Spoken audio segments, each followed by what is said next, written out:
ಧನ್ಯವಾದಗಳು ಸರ್. ಎಲ್ರಿಗೂ ನನ್ನ ನಮಸ್ಕಾರ. ತುಂಬಾ ಚೆನ್ನಾಗಿ ಹೇಳಿದ್ರಿ ಸರ್ ನೀವು.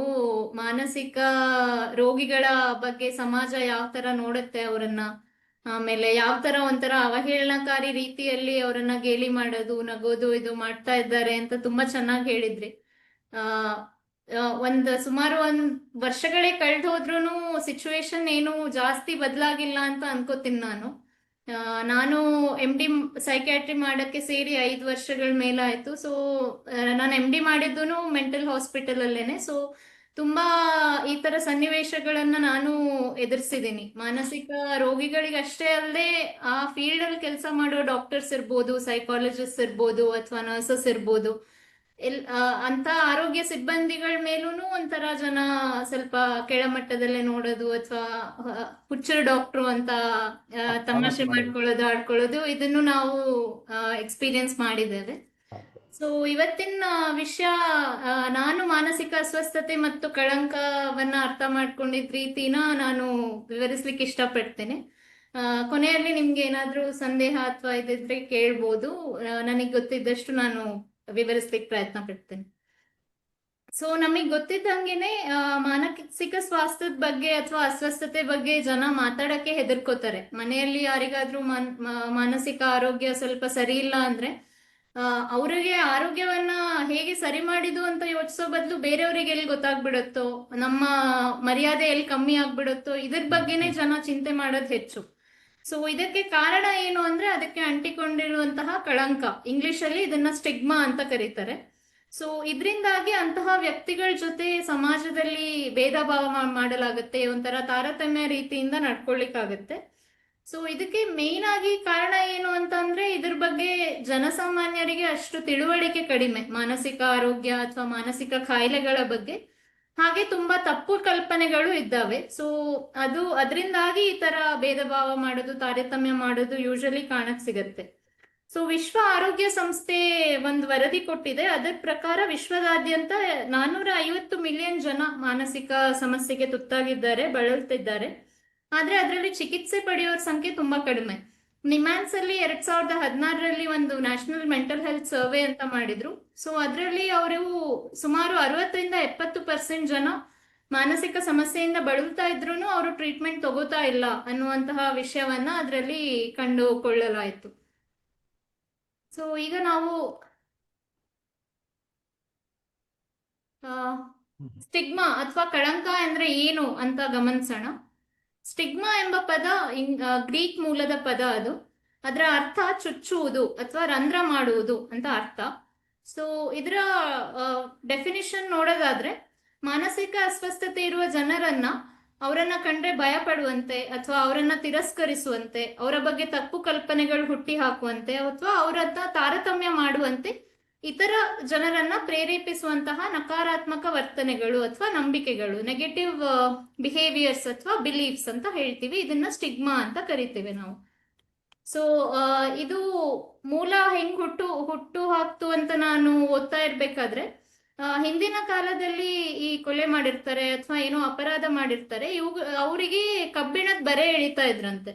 ಸೊ ದಟ್ ಅವರ ದೇಹದಲ್ಲಿ ಅದು ಒಂದು ಕಲೆಯಾಗಿ ಉಳಿಯುತ್ತೆ. ಆಮೇಲೆ ಬೇರೆಯವರು ನೋಡಿದಾಗ ಓ ಇವ್ರು ಅಪರಾಧ ಮಾಡಿದ್ದಾರೆ ಅಥವಾ ಇವ್ರು ಕೊಲೆ ಮಾಡಿದ್ದಾರೆ ಅಂತ ಅವ್ರಿಗೆ ಗೊತ್ತಾಗತ್ತೆ. ಸೊ ಬೇರೆ ಜನ ಅವರನ್ನ ತಿರಸ್ಕಾರ ಮಾಡೋದು ಅಥವಾ ತಾರತಮ್ಯ ಮಾಡೋದು ಮಾಡ್ತಾರೆ.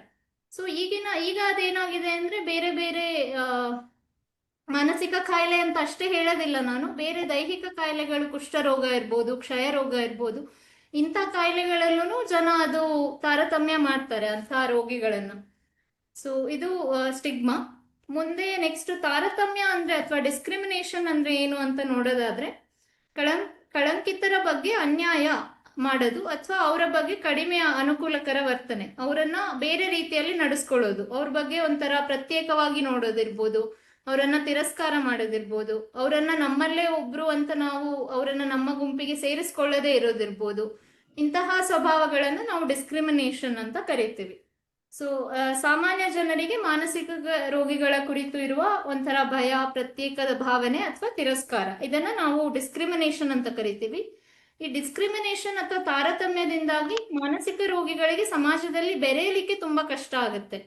ಒಂದ್ಸಲಿ ಅವರು ಮಾನಸಿಕ ರೋಗಿಗಳು ಅಂತ ಗೊತ್ತಾಗ್ಬಿಟ್ರೆ ಜನ ಅವರನ್ನ ನೋಡುವ ಭಾವನೆ ಚೇಂಜ್ ಆಗುತ್ತೆ. ಸೊ ಅದರಿಂದಾಗಿ ಅವ್ರಿಗೆ ಬೇರೆಯವರ ರೀತಿಯಲ್ಲಿ ಸಮಾಜದಲ್ಲಿ ಬೇರೆ ಶಿಕ್ಷಣ ಇರ್ಬೋದು, ಉದ್ಯೋಗ ಇರ್ಬೋದು, ಆರ್ಥಿಕ ವ್ಯವಸ್ಥೆ ಇರ್ಬೋದು, ಮದುವೆ ಇರ್ಬೋದು, ಇಂಥ ವಿಷಯಗಳಲ್ಲೆಲ್ಲ ಅವರಿಗೆ ತುಂಬಾ ಡಿಸಡ್ವಾಂಟೇಜಸ್ ಇರುತ್ತೆ ಮಾನಸಿಕ ರೋಗದಿಂದಾಗಿ. ಸೊ ಅವರು ಎಷ್ಟೊಂದು ವಿಷಯಗಳಲ್ಲಿ ವಂಚಿತರಾಗ್ತಿದ್ದಾರೆ. ಇದರಿಂದ ಅವರ ರೋಗ ಇನ್ನಷ್ಟು ಉಲ್ಬಣಗೊಳ್ಳಿಕ್ಕೆ ಅದು ಕಾರಣ ಆಗುತ್ತೆ. ಸೊ ನಾವು ಕಳಂಕ ಏನನ್ನೆಲ್ಲ ಒಳಗೊಂಡಿದೆ ಅಂತ ನೋಡೋದಾದ್ರೆ, ಸ್ಟೀರಿಯೋ ಟೈಪಿಂಗ್ ಅಂತ ಹೇಳ್ತೀವಿ. ಸ್ಟೀರಿಯೋ ಟೈಪಿಂಗ್ ಅಥವಾ ಲೇಬಲಿಂಗ್ ಅಂತ ಹೇಳ್ಬೋದು. ಅಂದ್ರೆ ಒಂದು ನಿರ್ದಿಷ್ಟವಾದ ಕಲ್ಪನೆಯನ್ನ ಹೊಂದಿರೋದು. ಈಗ ಮಾನಸಿಕ ರೋಗಿಗಳ ಕುರಿತು ಅವ್ರಿಗೆ ದೆವ್ವ ಹಿಡ್ದಿದೆ, ಅಥವಾ ಅವರು ಸಮಾಜಕ್ಕೆ ತುಂಬಾ ಅಪಾಯಕಾರಿ, ಅವರು ಫ್ರೀಯಾಗಿ ಓಡಾಡ್ಕೊಂಡಿರ್ಬಾರ್ದು, ಅವ್ರನ್ನ ಯಾವಾಗ್ಲೂ ಆಸ್ಪತ್ರೆಯಲ್ಲಿ ಅಥವಾ ಮನೇಲಿ ಕೂಡಿ ಹಾಕ್ಬೇಕು, ಈ ತರ ಒಂದು ಮೊದಲೇ ನಾವು ಒಂದು ನಿರ್ದಿಷ್ಟ ಕಲ್ಪನೆಯನ್ನ ಹೊಂದಿರುವುದಕ್ಕೆ ಸ್ಟೀರಿಯೋ ಟೈಪಿಂಗ್ ಅಂತ ಕರಿತೀವಿ. ಅಥವಾ ಇದರಲ್ಲಿ ಈಗ ಹುಚ್ಚ ಅಂತ ಕರೆಯೋದು, ಮೆಂಟಲ್ ಅಂತ ಕರೆಯೋದು, ಕ್ರೇಜಿ ಅಂತ ಕರೆಯೋದು, ಈ ತರ ಲೇಬಲಿಂಗು ಒಳಗೊಂಡಿರುತ್ತೆ. ಮತ್ತೆ ನೆಕ್ಸ್ಟ್ ನೋಡೋದಾದ್ರೆ ಪೂರ್ವಾಗ್ರಹ ಅಥವಾ ಪ್ರೀಜುಡಿಸ್. ಇದು ನಾವು ಮೊದಲೇನೆ ಪೂರ್ವಭಾವಿ ಅಭಿಪ್ರಾಯ ಇಟ್ಕೊಳ್ಳೋದು. ನಮಗೆ ಅದು ಎವಿಡೆನ್ಸ್ ಗೊತ್ತಿರಲ್ಲ, ಅಥವಾ ಅದ್ರ ಬಗ್ಗೆ ಅದು ನಿಜಾನ ಸುಳ್ಳ ಅಂತ ಗೊತ್ತಿರಲ್ಲ, ಬಟ್ ಪೂರ್ವಭಾವಿಯಾಗಿ ನಾವೇ ಒಂದು ಅಭಿಪ್ರಾಯವನ್ನ ಇಟ್ಕೊಳ್ಳೋದು. ಫಾರ್ ಎಕ್ಸಾಂಪಲ್, ಮಾನಸಿಕ ರೋಗಕ್ಕೆ ಚಿಕಿತ್ಸೆನೇ ಇಲ್ಲ, ಅದು ಒಂದ್ಸಲಿ ಅವನ್ ರೋಗಿ ಅಂದ್ರೆ ಜೀವನ ಪರ್ಯಂತ ಅವನ್ ರೋಗಿನೇ, ಅಥವಾ ಅದು ವಾಸಿನೇ ಆಗಲ್ಲ, ಅವನ್ ಜೀವನ ಪರ್ಯಂತ ಅದೇ ತರ ಇರ್ತಾನೆ ಅಂತ ಅನ್ಕೊಳ್ಳೋದಿರ್ಬೋದು. ಸೊ ಇದನ್ನ ನಾವು ಪ್ರಿಜುಡಿಸ್ ಅಂತ ಕರಿತೇವೆ. ನೆಕ್ಸ್ಟ್ ನಾನು ಆವಾಗಲೇ ಹೇಳಿದಾಗೆ ಡಿಸ್ಕ್ರಿಮಿನೇಷನ್ ಅಥವಾ ತಾರತಮ್ಯ. ಸೊ ಇನ್ನು ಕಳಂಕದ ವಿಧಗಳು ಅಥವಾ ಟೈಪ್ಸ್ ಆಫ್ ಸ್ಟಿಗ್ಮಾ ನೋಡೋದಾದ್ರೆ 3 ತರ ವಿಂಗಡಿಸಿದ್ದಾರೆ. ಸೊ ಒಂದು ಸಾರ್ವಜನಿಕ ಕಳಂಕ ಅಥವಾ ಪಬ್ಲಿಕ್ ಸ್ಟಿಗ್ಮಾ, ಇನ್ನೊಂದು ಆಂತರಿಕ ಕಳಂಕ ಅಥವಾ ಸೆಲ್ಫ್ ಸ್ಟಿಗ್ಮಾ, ಇನ್ನೊಂದು ಸಾಂಸ್ಥಿಕ ಕಳಂಕ ಅಥವಾ structural or institutional stigma. So ಒಂದೊಂದನ್ನೇ ನೋಡೋಣ ನಾವು ಏನು ಅಂತ. ಸೊ ಸಾರ್ವಜನಿಕ ಕಳಂಕ ಅಂದ್ರೆ ನಾನು ಆಗ್ಲೇ ಹೇಳ್ದಂಗೆ ವೇರಿಯಸ್ ಸ್ಟೀರಿಯೋಟೈಪ್ಗಳಿಂದಾಗಿ ಮಾನಸಿಕ ಅಸ್ವಸ್ಥ ವ್ಯಕ್ತಿಯ ಬಗ್ಗೆ ಸಾರ್ವಜನಿಕರ ನಕಾರಾತ್ಮಕ ಪ್ರತಿಕ್ರಿಯೆ. ಅಂದ್ರೆ ಅವನೊಬ್ಬ ಅಪಾಯಕಾರಿ, ಅವನು ಹಿಂಸಾತ್ಮಕ, ಹುಚ್ಚ, ಅವನಿಗೇನು ಕೆಲಸ ಮಾಡಕ್ ಇಷ್ಟ ಇಲ್ಲ, ಅದಕ್ಕೆ ಅವನ್ ರೋಗ ಇದೆ ಅಂತ ಹೇಳ್ಕೊಳ್ತಾನೆ. ಈ ತರ ಜನಸಾಮಾನ್ಯರಿಗೆ ರೋಗಿಗಳ ಬಗ್ಗೆ ಏನು ಒಪಿನಿಯನ್ ಇದೆ ಅಥವಾ ಪ್ರತಿಕ್ರಿಯೆ ಇದೆ, ನೆಗೆಟಿವ್ ಒಪಿನಿಯನ್ಸ್, ಅದನ್ನ ನಾವು ಸಾರ್ವಜನಿಕ ಸ್ಟಿಗ್ಮಾ ಅಂತ ಹೇಳ್ತೇವೆ. ಇನ್ನು ಆಂತರಿಕ ಸ್ಟಿಗ್ಮಾ ಅಥವಾ ಸೆಲ್ಫ್ ಸ್ಟಿಗ್ಮಾ, ಇದರಲ್ಲಿ ಮಾನಸಿಕ ರೋಗಿಗಳು ತಮ್ಮ ಬಗ್ಗೆ ತಾವೇ ಈ ತರ ಒಂಥರ ನೆಗೆಟಿವ್ ಆಗಿ ಅನ್ಕೋತಾರೆ. ಸೊ ಅದನ್ನ ನಾವು ಆಂತರಿಕ ಕಳಂಕ ಅಂತ ಹೇಳ್ತೀವಿ. ಅಂದ್ರೆ ನನಗೆ ಏನು ಕೆಲಸ ಮಾಡಕ್ಕಾಗಲ್ಲ, ನಾನು ಅಸಮರ್ಥ, ನಾನು ನಿಷ್ಪ್ರಯೋಜಕ, ನಾನು ಸಮಾಜಕ್ಕೆ ಅಥವಾ ನನ್ನ ಮನೆಯವ್ರ ಮೇಲೆ ಹೊರೆಯಾಗಿದ್ದೇನೆ, ನಾನೇನೋ ಪಾಪ ಮಾಡಿದ್ದೇನೆ, ಸೊ ನಂಗೆ ಒಂದು ಶಾಪದ ತರ ಈ ರೋಗ ಬಂದಿದೆ. ಸೊ ಇಂಥ ಇದನ್ನ ನಾವು ಸೆಲ್ಫ್ ಸ್ಟಿಗ್ಮಾ ಅಥವಾ ಆಂತರಿಕ ಕಳಂಕ ಅಂತ ಕರಿತೀವಿ. ಸೊ ಇದರಿಂದಾಗಿ ವ್ಯಕ್ತಿಗೆ ತನ್ನಲ್ಲಿ ತಾನು ಕೀಳರಿಮೆ ಭಾವನೆ ಹುಟ್ಟುತ್ತೆ, ಹಾಗೇನೆ ಆತ್ಮವಿಶ್ವಾಸದ ಕೊರತೆ ಇರುತ್ತೆ. ಸೊ ಅದರಿಂದಾಗಿ ಅವನ ಫಂಕ್ಷನಿಂಗ್ ಕೂಡ ಕಮ್ಮಿ ಆಗುತ್ತೆ.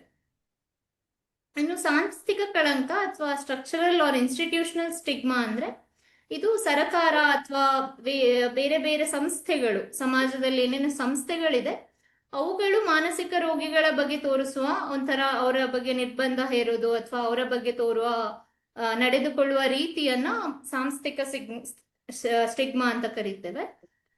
ಇದರಿಂದಾಗಿ ಅವರಿಗೆ ಉದ್ಯೋಗ ಸಿಗ್ಲಿಕ್ಕೆ ಕಷ್ಟ ಆಗ್ಬೋದು, ಸಂಸ್ಥೆಗಳು ಮಾನಸಿಕ ರೋಗಿಗಳಿಗೆ ಕೆಲಸ ಕೊಡೋಕ್ ಹಿಂದೇಟ್ ಹಾಕ್ತವೆ, ಸೊ ಉದ್ಯೋಗ ಸಿಗಲ್ಲ, ಮದ್ವೆ ಆಗ್ಲಿಕ್ಕೆ ಕಷ್ಟ ಆಗ್ಬೋದು, ಶಿಕ್ಷಣದಲ್ಲಿ ಅವರಿಗೆ ಹಿಂದೇಟಾಗುತ್ತೆ, ಮತದಾನ ಮಾಡ್ಲಿಕ್ಕೆ ರೈಟ್ಸ್ ಇಲ್ಲ, ಇವ್ರಿಗೆ ಕೆಪಾಸಿಟಿ ಇಲ್ಲ ಅಂತ ಮತದಾನ ಮಾಡ್ಲಿಕ್ಕೆ ಬಿಡ್ಲಿಕ್ಕಿಲ್ಲ. ಸೊ ಈ ತರದ್ದು ತುಂಬಾ ಡಿಸ್ಅಡ್ವಾಂಟೇಜಸ್ ಆಗುತ್ತೆ ಸಾಂಸ್ಥಿಕ ಕಳಂಕದಿಂದಾಗಿ. ಒಂದು ಸಣ್ಣ ಕ್ವಶನ್ ಇಲ್ಲಿ. ಹಾ ಸರ್. ಇಲ್ಲಿ ನೋಡಿ, ಇಲ್ಲಿ ಉದ್ಯೋಗ, ಆಸ್ತಿ, ಮದುವೆ, ಅಲ್ಲಿ ಉದ್ದೇಶಪೂರ್ವಕ ನಿರ್ಬಂಧಿಸುವ ಸಾರ್ವಜನಿಕ ಸಂಸ್ಥೆಗಳು ಅಂದ್ರೆ ಯಾವ್ದಾನ ಒಂದು ಸಣ್ಣ ಎಕ್ಸಾಂಪಲ್ ಕೊಡ್ತೀರಾ? ಅಲ್ಲೊಂದು ಚೂರು ಕ್ಲಾರಿಟಿ ಬೇಕನ್ನಿಸ್ತಾ ಇದೆ ನಮ್ಗೆ. ಅಂದ್ರೆ ಈಗ ತುಂಬಾ ಜನ ಇದು ಮೆಂಟಲ್ ಫಿಟ್ನೆಸ್ ಕೇಳ್ತಾರೆ, ಅಥವಾ ಮೆಂಟಲಿ ಇಲ್ಲಿದ್ರೆ ನಿಮ್ಗೆ ಕೆಲ್ಸಕ್ಕೆ ತಗೊಳ್ಳೋದಿಲ್ಲ, ಸೊ ಫಿಟ್ನೆಸ್ ತಗೊಂಡ್ ಬನ್ನಿ ಅಂತ ಕೇಳ್ತಾರೆ. ಸೊ ಅವರು ಮೆಂಟಲಿ ಇಲ್ಲಿದ್ದು ಈಗ ಟ್ರೀಟ್ಮೆಂಟ್ ಅಲ್ಲಿ ಗುಣಮುಖರಾಗಿದ್ರು ಅವರಿಗೆ ಕೊಡದೇ ಇರ್ಬೋದು ಕೆಲಸ, ಜಸ್ಟ್ ಬಿಕಾಸ್ ಅವರಿಗೆ ಮುಂಚೆ ಇಲ್ನೆಸ್ ಇತ್ತು ಅಂತ ಹೇಳು, ಅದನ್ನ ಸಾಂಸ್ಥಿಕ ಕಳಂಕ ಅಂತ ಕರಿತೀವಿ. ಬಟ್ ಮತದಾನ ಬರ್ಲಿಕ್ಕಿಲ್ಲ ಅನ್ಕೊಳ್ತೀನಿ, ಅದರಲ್ಲಿ ಮತದಾನಕ್ಕೆ ರೆಸ್ಟ್ರಿಕ್ಷನ್ ಮಾಡ್ಲಿಕ್ಕೆ ಉಂಟಾಗ ಕಂಟಿನ್ಯೂ ಮಾಡಿ, ಆಮೇಲೆ ಪ್ರಶ್ನೆ ಬಂದ. Okay sir, okay sir. So ಈಗ ನಾವು ಬೇರೆ ಬೇರೆ ಸ್ಟೀರಿಯೋಟೈಪ್ಸ್ ಅನ್ನ ನೋಡೋದಾದ್ರೆ, ಅಂದ್ರೆ ಯಾವ ರೀತಿ ತಪ್ಪು ಕಲ್ಪನೆಗಳು ಜನರಲ್ಲಿ ಇದೆ ಅಂತ ನೋಡೋದಾದ್ರೆ, ಮಾನಸಿಕ ರೋಗ ಒಂದು ಗುಣಪಡಿಸಲಾರದ ರೋಗ ಅಂತ. ಜನ ಏನ್ ಅನ್ಕೋತಾರೆ, ಮಾನಸಿಕ ರೋಗ ಅಂದ್ರೆ ಒಂದೇ ತರದ ಕಾಯಿಲೆ. ಅದು ಒಂದ್ಸಲಿ ಸೈಕ್ಯಾಟ್ರಿಸ್ಟ್ ಹತ್ರ ಹೋದ್ರು ಅಂದ್ರೆ ಅವ್ರಿಗೆ ಅವ್ರು ಮಾನಸಿಕ ಅಥವಾ ಹುಚ್ಚ ಅಂತ ಲೇಬಲ್ ಮಾಡ್ಬಿಡ್ತಾರೆ. ಬಟ್ ಅದ್ರಲ್ಲೂ ಹಲವು ತರದ ಕಾಯಿಲೆಗಳಿವೆ. ಬೇರೆ ಬೇರೆ ಕಾಯಿಲೆಗಳು ಬೇರೆ ಬೇರೆ ತೀವ್ರ ರೀತಿಲಿರುತ್ತೆ, ಅಥವಾ ಬೇರೆ ಬೇರೆ ಟ್ರೀಟ್ಮೆಂಟ್ನು ಚೇಂಜ್ ಇರುತ್ತೆ. ಕೆಲವೊಂದು ಕಾಯಿಲೆಗಳು ಗುಣ ಆಗುತ್ತೆ, ಕೆಲವೊಂದು ಕಾಯಿಲೆಗಳು ಟ್ರೀಟ್ಮೆಂಟ್ ಇಂದ ಕಂಟ್ರೋಲಿಗೆ ಬರುತ್ತೆ. ಇಂಥವುಗಳು ಜನಸಾಮಾನ್ಯರಿಗೆ ಅರಿವಿರೋದಿಲ್ಲ. ಸೊ ಅವರು ಆರದ ರೋಗ ಅಂತ ಜನರಲೈಸ್ ಮಾಡ್ಬಿಡ್ತಾರೆ ಅದನ್ನ. ಅಥವಾ ಇತರರಿಗೆ ಹರಡುತ್ತೆ ಅದು ಅಂತಾನು ಒಂದು ತಪ್ಪು ಕಲ್ಪನೆ ಇದೆ. ಸೊ ಮಾನಸಿಕ ಆಸ್ಪತ್ರೆಯಲ್ಲಿ ಕೆಲಸ ಮಾಡೋರಿಗೆಲ್ಲ ಒಂದಲ್ಲ ಒಂದಿನ ಅವರು ಮೆಂಟಲ್ ಆಗ್ತಾರೆ, ಅಥವಾ ಅವರಿಗೂ ಹುಚ್ಚು ಹಿಡಿಯುತ್ತೆ. ಈ ತರನು ಜನಸಾಮಾನ್ಯರಿಗೆ ತಪ್ಪು ಕಲ್ಪನೆ ಇದೆ. ಅಥವಾ ಮಾನಸಿಕ ವ್ಯಕ್ತಿತ್ವ ಉಳ್ಳವರು ಅವರು ದುರ್ಬಲ ವ್ಯಕ್ತಿತ್ವದವರು, ಅವರಿಗೆ ಇಚ್ಛಾಶಕ್ತಿಯ ಕೊರತೆ ಇದೆ, ಅವರ ಸ್ವಭಾವ ಒಳ್ಳೆಯದಿಲ್ಲ, ಅವರು ಕೆಟ್ಟ ಸ್ವಭಾವದವರು ಅಥವಾ ಅನಿರೀಕ್ಷಿತ ಸ್ವಭಾವದವರು, ಇಂತಹ ತಪ್ಪು ಕಲ್ಪನೆಗಳನ್ನು ನಾವು ನೋಡ್ಬೋದು. ಅಥವಾ ಅವರು ಸಮಾಜಕ್ಕೆ ಹಿಂಸಾತ್ಮಕ ಅಥವಾ ಅಪಾಯಕಾರಿ, ಸೊ ಅವರು ಫ್ರೀಯಾಗಿ ಓಡಾಡಬಾರ್ದು ಸಮಾಜದಲ್ಲಿ ಅಂತ ಅನ್ಕೊಳ್ಳೋದು. ಅವರು ಸೋಮಾರಿ ಅಥವಾ ಇಡಿಯಟ್ಸ್ ಅವರು, ಅಥವಾ ಹಾಗೆ ಬೇರೆ ಬೇರೆ ಹೆಸರುಗಳನ್ನ ಅವ್ರಿಗೆ ಕೊಡೋದು ಅವಹೇಳನ ಮಾಡ್ಲಿಕ್ಕೆ. ಇದು ಮಾಡಬಾರ್ದು ನಾವು. ಇನ್ನು ನೋಡೋದಾದ್ರೆ, ಮಾನಸಿಕ ಕಾಯಿಲೆಗಳು ಯಾಕೆ ಬರ್ತಾವೆ ಅನ್ನೋ ಕಾರಣಕ್ಕೂ ತುಂಬಾ ತಪ್ಪು ಕಲ್ಪನೆಗಳು ಸಮಾಜದಲ್ಲಿದ್ದಾವೆ.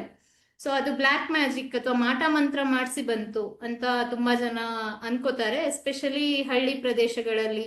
ಅಥವಾ ಅಷ್ಟು ಶಿಕ್ಷಣ ಇಲ್ಲದೆ ಇರೋರು ಇದು ಮಾಟ ಮಂತ್ರದಿಂದಾಗಿ ಬಂತು, ಯಾರೋ ನಮ್ಮ ವಿರುದ್ಧ ಮಾಟ ಮಾಡಿಸಿದ್ದಾರೆ, ಅದಕ್ಕೆ ಅವರು ಈ ತರ ನಮ್ಮ ಮನೆಯವರು ಈ ತರ ಮಾಡ್ತಾ ಇದ್ದಾರೆ, ಮಾನಸಿಕ ಮಾಡ್ತಾ ಇದ್ದಾರೆ ಅಂತ ಅನ್ಕೋತಾರೆ.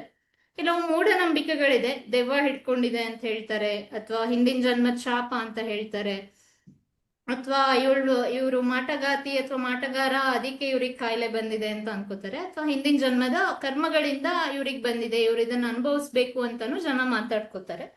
ಸೊ ಇದು ಜನರಲ್ಲಿರುವ ತಪ್ಪು ಕಲ್ಪನೆಗಳು.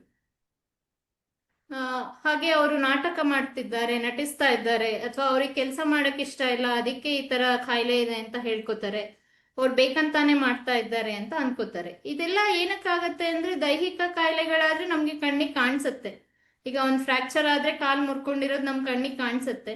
ಅದೇ ಮಾನಸಿಕ, ಅವರು ಮನಸ್ಸಿನ ಒಳಗಡೆ ಏನು ನೋವು ಅನುಭವಿಸ್ತಾ ಇದ್ದಾರೆ ಅದು ಹೆಚ್ಚು ನಮ್ ಕಣ್ಣಿಗೆ ಕಾಣಿಸೋದಿಲ್ಲ. ಸೊ ಅದರಿಂದಾಗಿನೂ ಜನ ಏನ್ ಅನ್ಕೋತಾರೆ ಅಂದ್ರೆ, ಇವ್ರು ಬೇಕಂತಾನೆ ಮಾಡ್ತಾ ಇದ್ದಾರೆ, ಕೈ ಕಾಲೆಲ್ಲ ಗಟ್ಟಿ ಇದೆ ಆದ್ರೂನು ಈ ತರ ಕೆಲಸ ಮಾಡ್ತಾ ಇಲ್ಲ, ಬೇಕಂತಾನೆ ಮಾಡ್ತಾ ಇದ್ದಾರೆ ಅಂತ ಅನ್ಕೊಳ್ಳೋ ಸಾಧ್ಯತೆ ಹೆಚ್ಚು. ಹಾಗೇನೆ ತುಂಬಾ ಜನ, ಯಾವಾಗ ಮಾನಸಿಕ ಅಸ್ವಸ್ಥ ವ್ಯಕ್ತಿ ತನ್ನ ಸಮಸ್ಯೆ ಬಗ್ಗೆ ಹೇಳಕ್ಕೆ ಪ್ರಯತ್ನ ಪಡ್ತಾನೆ, ಆವಾಗ ಅವರ ಸುತ್ತಮುತ್ತಲಿರೋರು ಏನ್ ಹೇಳ್ತಾರೆ ಅಂದ್ರೆ, ಇದೆಲ್ಲ ನಿನ್ ತಲೆಯಲ್ಲಿರೋದು, ನೀನೇ ಅನ್ಕೋತಾ ಇದೀಯ ಸುಮ್ನೆ, ನಿಂಗೇನು ಆಗಿಲ್ಲ, ಚೆನ್ನಾಗೇ ಇದೆಯಾ, ಯಾಕೆ ಇದನ್ನ ಬಿಟ್ಬಿಡು, ನೀನು ಖುಷಿಯಾಗಿರ್ಬಾರ್ದಾ, ನಿಂಗಿಂತ ಕಷ್ಟ ಬಂದವರೆಲ್ಲ ಚೆನ್ನಾಗಿರ್ತಾರೆ, ನೀನ್ ಯಾಕೆ ಈ ತರ ಈ ತರ ತುಂಬಾ ಕಮೆಂಟ್ಸ್ ಗಳನ್ನ ಪಾಸ್ ಮಾಡ್ತಾರೆ ಅಥವಾ ಇದ್ ಮಾಡ್ತಾರೆ. ಸೊ ಅದರಿಂದಾಗಿನೂ ಮಾನಸಿಕ ಅಸ್ವಸ್ಥ ವ್ಯಕ್ತಿಗೆ ತನ್ನ ಸಮಸ್ಯೆ ಬಗ್ಗೆ ಹೇಳ್ಕೊಳ್ಳಿಕ್ಕೆ ಹಿಂಜರಿಕೆ ಬರುತ್ತೆ. ಇನ್ನು ಮಾನಸಿಕ ಚಿಕಿತ್ಸೆಯ ಕುರಿತೂ ತುಂಬಾ ವಿಧವಾದಂತಹ ತಪ್ಪು ಕಲ್ಪನೆಗಳಿದ್ದಾವೆ. ಔಷಧಿಗಳೆಲ್ಲವೂ ವ್ಯಸನಕಾರಿ ಅಥವಾ ಅಡಿಕ್ಟಿವ್ ಅನ್ನೋದಿರ್ಬೋದು, ಅಥವಾ ಔಷಧಿಗಳ ಮೇಲೆ ಜೀವನವಿಡೀ ಅವನು ಡಿಪೆಂಡೆಂಟ್ ಆಗಿ ಇರ್ಬೇಕು ಅಂತ ಇರ್ಬೋದು, ಅಥವಾ ಔಷಧಿಗಳು ಮೆದುಳಿಗೆ ಹಾನಿ ಮಾಡುತ್ತೆ, ಜೀವಕ್ಕೆ ಅಪಾಯಕಾರಿಯಾದಂತಹ ಅಡ್ಡ ಪರಿಣಾಮಗಳಿರುತ್ತೆ. ಇಂಥದ್ದೆಲ್ಲವೂ ತಪ್ಪು ಕಲ್ಪನೆಗಳಿದ್ದಾವೆ. ಮಾನಸಿಕ ಕಾಯಿಲೆ ಹೇಗೆ ಬೇರೆ ಬೇರೆ ರೀತಿ ಇದೆಯೋನೋ, ಮಾನಸಿಕ ಚಿಕಿತ್ಸೆನೂ ಬೇರೆ ಬೇರೆ ರೀತಿ ಇರುತ್ತೆ. ಅದರಲ್ಲಿ ಔಷಧಿಗಳು ಒಂದೇ ರೀತಿ ಇರೋದಿಲ್ಲ, ಬೇರೆ ಬೇರೆ ರೀತಿ ಇರುತ್ತೆ. ಸೊ ಆ ವ್ಯಕ್ತಿಗೆ ಸೂಕ್ತವಾಗಿ ಸೈಕ್ಯಾಟ್ರಿಸ್ಟ್ ಹತ್ರ, ಮನೋವೈದ್ಯರ ಹತ್ರ ಹೋದ್ರೆ ಅವರು ಆ ವ್ಯಕ್ತಿಗೆ ಯಾವ ತರನಾದಂತಹ ಚಿಕಿತ್ಸೆ ಬೇಕು ಅಂತ ನೋಡಿ ಅದನ್ನ ಇದ್ ಮಾಡ್ತಾರೆ. ಮತ್ತೆ ಎಲ್ಲಾ ಮೆಡಿಸಿನ್ಗಳು ಅಡಿಕ್ಟಿವ್ ಆಗಿರೋದಿಲ್ಲ. ಸೊ ಕೆಲವೊಂದು, ಈಗ ನಿದ್ದೆ ಬರುವಂತಹ ಮಾತ್ರೆಗಳು ಕೆಲವೊಂದು ಅಡಿಕ್ಟಿವ್ ಆಗಿದ್ರೂ ಸಹ ಅದನ್ನ ಎಷ್ಟು ಕೊಡ್ಬೇಕು, ಎಷ್ಟು ಪ್ರಮಾಣದಲ್ಲಿ ಕೊಡ್ಬೇಕು, ಯಾವಾಗ ನಿಲ್ಲಿಸ್ಬೇಕು, ಇದೆಲ್ಲ ವೈದ್ಯರಿಗೆ ಗೊತ್ತಿರತ್ತೆ. ಸೊ ರೆಗ್ಯುಲರ್ ಆಗಿ ವೈದ್ಯರ ಹತ್ರ ಹೋಗೋದು ಇಂಪಾರ್ಟೆಂಟ್ ಆಗುತ್ತೆ ಇಲ್ಲಿ.